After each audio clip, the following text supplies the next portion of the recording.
There comes a point when you realize that your loved one is nearing the end of life. It's not an easy thing to acknowledge, and many people ignore it because they're not sure how to approach it. If you know that death is imminent, you may be asking, what do I do now? Well, just as every life is unique, so is every person's end of life. The process may happen slowly or suddenly. Though it may seem difficult, accepting your loved one's reality may help you find ways to enrich the remaining moments that your loved one has.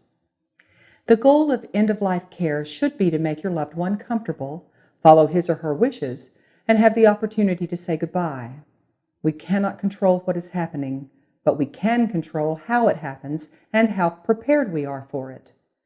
There are important decisions that will need to be made, including legal, financial, medical, funeral, and other personal considerations. First and foremost, ensure that a legal will is prepared. A will outlines your loved one's final wishes for distributing and handling financial and digital assets after death. It is also helpful to have an advance healthcare directive or medical power of attorney. These legal documents provide information about medical care should your loved one be unable to communicate or make decisions. You may wish to set aside some time to make funeral arrangements in advance. Knowing that a loss is imminent gives you time to consider your options. If your loved one is able to communicate, you can even ask about final wishes and preferences. With the help of a funeral professional, preparing a plan in advance can help make the time of loss much easier to bear. As challenging as this may be for you to face, do whatever you can to provide support. Be patient with yourself. Try to forgive yourself for any missed opportunities as you come to terms with the new situation.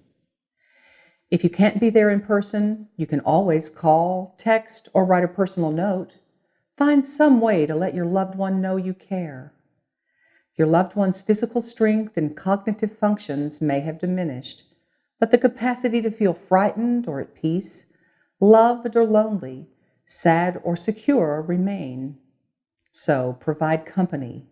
Talk to your loved one, read favorite passages, or simply sit and hold their hand. Your presence alone can bring your loved one peace and tranquility. Promote a calm environment, whether at home or in a care facility. Create a soothing atmosphere through sensory experiences such as touch or singing. Surround your loved one with familiar sights and sounds, including pictures, mementos, and music. Remain attentive. Avoid burdening your loved one with your feelings of fear, sadness, and loss. Instead, discuss your feelings privately with an appropriate listener. As the condition of your loved one becomes more widely known, it's important to understand that everyone reacts differently to imminent loss. Shock, sadness, and disbelief are common reactions if the diagnosis is sudden. Some may spring into helpful action by offering practical and emotional support. Others may not know how to respond. Let your support network know what you and your loved one need. Often, people want to help but don't know how. If faith and spirituality is important to your loved one, invite a priest, pastor, or spiritual leader to visit your loved one and pray with him or her. Longtime friends and members of your loved one's faith community may also wish to visit and offer comfort and support to you and your family. Limit visitors as needed. If your loved one seems to enjoy the company, allow visitors. If you see that your loved one is tired, anxious, or agitated, thank visitors for coming, but let them know that this is not a good time. If you just need time alone with your loved one, that is also okay. Simply ask visitors to come at another time. When someone you love and care for is facing the end of life, you may find yourself focusing all of your time and effort on him or her. But you will need support as well to help you manage the loss you are experiencing. It's important to find someone who will listen without judgment as you talk about your feelings and mourn your loss. Take good care of yourself and your family. Eat nutritious meals. Get as much rest as you can.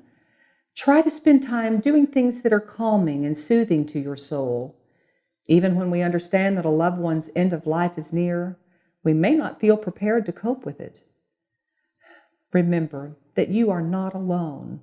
You can always reach out to friends, counselors, community members, and trusted professionals who can make this time a little bit easier. For more information on planning ahead for funeral needs when a loss is imminent, contact us today. We would be glad to answer your questions, refer you to other trusted professionals, and help you get started with the planning process.